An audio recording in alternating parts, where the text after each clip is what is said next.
Ni mtu wa haki. Ni mtu wa haki. Sio vizuri kuzungumza, lakini mara nyingi watu wanaotokea Tanzania visiwani ni watu sana wanaopenda haki na kufuata utaratibu wa katiba na sheria inavyosema. Siwasemi vibaya upande watu wa bara, lakini huo ndio ukweli. La kwanza kabisa, kama mnavyoona alivyoingia madarakani tu, akaanzisha 4R, lakini kubwa la kuwaruhusu na kuwatoa wafungwa wote wa kisiasa. Asilimia 95 ya wafungwa wote wa kisiasa alifanikiwa kuwatoa na wako huru, na hilo upande wa pili wanalisifia sana, na kwao hilo ni jiwe letu. Yaani hata wao pamoja na kwamba wanazungumza mambo na kumkebei mheshimiwa rais, lakini sisi kwetu tukizungumza hilo ni kweli lazima ufete mdomo, kwa sababu wanajua kilichokuwa kimetokea na mheshimiwa alichokuwa amekifanya cha kuanzisha 4R na kuwatoa hawa watu. Kikweli walikuwa ni wengi sana ambao walifungwa kisiasa kwa miaka hiyo ya nyuma ya uongozi uliokuwa umepita, lakini mama aliwatoa wote, na hilo halina shaka kwa upinzani, wanalijua vizuri. Lakini ombi langu kwa leo kwa mheshimiwa Rais Dr. Samia Suluhu Hassan, mimi kwangu nilikuwa na ombi moja. Huyu bwana Msingida ungeamua umwache huru. Ungeangalia namna yote ya kufanya, ungeangalia namna yoyote ya kutumia njia nzuri, kwa sababu tunajua wewe ni rais wa Tanzania. Ungeangalia namna gani ya kufanya kumwachia huru huyu Msingida, kwa sababu naona kuna nchi zingine zimeanzisha agenda za kisiasa ambazo ni mbaya kwa nchi zetu, hasa kwa kupitia hili swala la huyu Msingida. Kwa hiyo mimi ombi langu kama mwana CCM nilikuwa naomba Mama Samia, ili kutokutia doa uongozi wako, kwa sababu uongozi wako unafahamika ni uongozi uliotukuka. Hakuna mtu asiyezungumza. Upinzani wenyewe unazungumza, tunakaa nao vilingeni wanazungumza, tunakaa nao vijiweni wanazungumza. Ni kwa sababu tu wako hivyo, ni wapinzani. Kwa hiyo watajaribu kuleta hoja na kupinga kila kitu kinachotokea, lakini ukweli wanaujua na wanazungumza kwamba mheshimiwa rais amekuja na uongozi wake tofauti ambao kwao pia ni mzuri. Japo kwa hiyo mambo, kwa mimi nasema mheshimiwa rais kwa mambo madogo madogo kama ya Chadema sasa hivi imekosa ushawishi. Chama cha Demokrasia na Maendeleo Chadema hakina ushawishi tena kwa wananchi. Kimeshakosa ushawishi kwa wananchi. Kwanza hapa jana viongozi wao wastaafu muhimu zaidi ya 50 wamejivua wanachama. Mimi nimetoka kuzungumza, kuna mambo mengi huko yanaendelea ambayo watu wanayaficha, hawataka kuzungumza. Kuna wana CCM wako huku wanaimba, ikifika usiku wanaimba no reform no election, asubuhi hawataka kuzungumza na hawataka kuonekana. Na ukicheki kuna wana CCM wengi wanasupport upinzani kwa sababu la no reform no election, wamejificha tu, lakini wanasupport kwa fedha na wanaambia bwana, mliposhikilia hapo msiachie, shikilieni hapo kwa no reform no election. Wanazungumza. Kwa hiyo ukiona watu wanazungumza, ujue moja kwa moja kuna usaliti ndani ya chama. Sasa kama kuna usaliti ndani ya chama, maana yake kwa tukio hili la huyu Msingida lililotokea, sio tu watu wa upinzani na wananchi wengine hawajalipenda, hata wanachama ndani ya Chama cha Mapinduzi hawajalipenda hilo swala. Kwa hiyo wanashindwa kuzungumza, wanazungumza ikifika usiku, asubuhi wako kimya. Ila wakiwa huko machochoroni wanapata sehemu, wanapata bia 2-3, wako sehemu kwenye vilinga wanazungumza hayo maswala. Kwa hiyo ili kuweka sawa sawa, kwa sababu sisi tunajenga yote chungu kimoja. Na kama tulivyo Watanzania wote sisi tumeumbiwa upendo na mshikamano, na ndio maana tunaingiliana.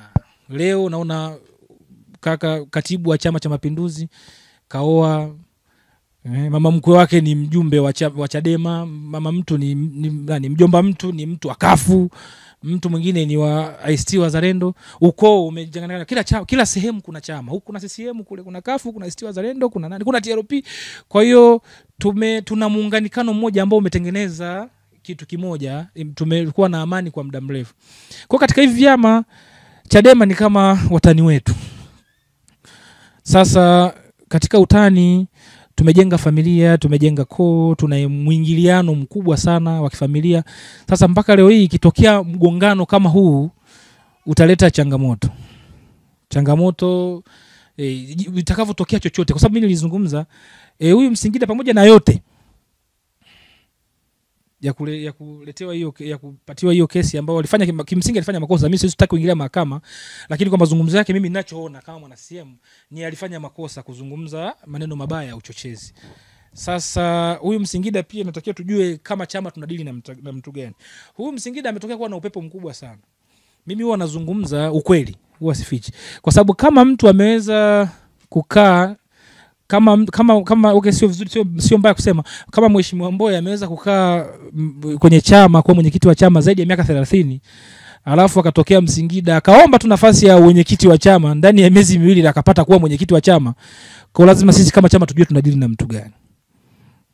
Msingida ametokea kuwa na upepo mkubwa sana. Basi mimi ningependa kuona Mheshimiwa Rais, haya mambo ninayozungumza nishatoa comment kwa maandishi kwenye chama changu kwa kumpelekea katibu wa chama, lakini pia nikaona sio vema nikazungumza ili kama mwenyekiti wangu wa chama ukasikia, ni bora kafanyia kazi. Naona hapa mkoa hapa na kelele nyingi sana kiasi kwamba inatupelekea nataka kuleta doa kwenye uongozi wa Mama Samia, na mimi hiyo siwezi kukubali, kwa sababu mimi Mama Samia nimeanza kumzungumzia hata kabla hajawa makamu wa rais, mpaka anakuwa makamu wa rais nimezungumza, mpaka anakuja kuwa rais nimezungumza.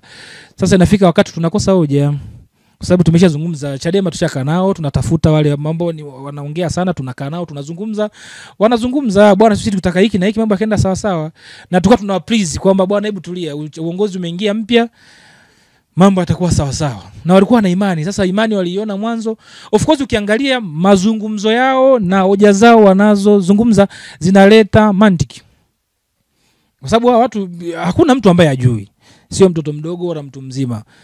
Toka uchaguzi umeanza hiyo 19 20 24 ambao ndio ilikuwa mbaya zaidi kwa wao.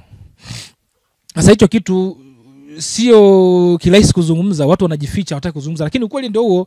Hawa watu na wao wana mioyo. Uchaguzi umefanyika, kama changamoto zilizotokea kama tulivyoona ni hivyo imetokea, sawa, siwezi kulizungumzia sana, lakini hawa watu ni binadamu, wana mioyo, wana familia. Basi tuangalie namna nzuri ya kukaa nao. Sasa kama sasa hivi watu washiriki uchaguzi, mimi naona ni vema tungeangana namna gani, hata kama hatutofanya reform kwenye katiba nzima, basi tutafute vile vitu vidogo vidogo wanaovitaka tuvirekebishe.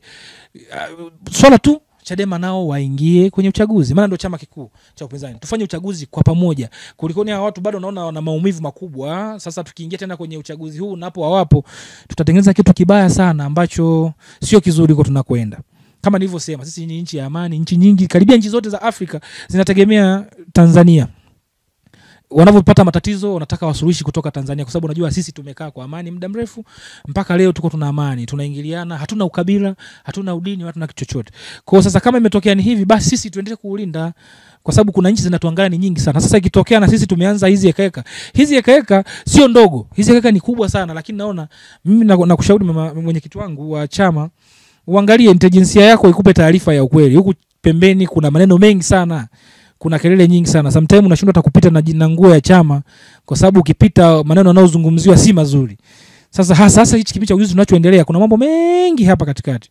Basi mimi nilikuwa naona haina budi ni kumwachia tu Msingida aingie ulingoni, kwa sababu najua hata ingefanyika reform ya aina gani, ingefanyika reform ya katiba yote kwa ujumla, zingefanyika reform ndogo, Chadema haina nguvu ya kuishinda Chama cha Mapinduzi.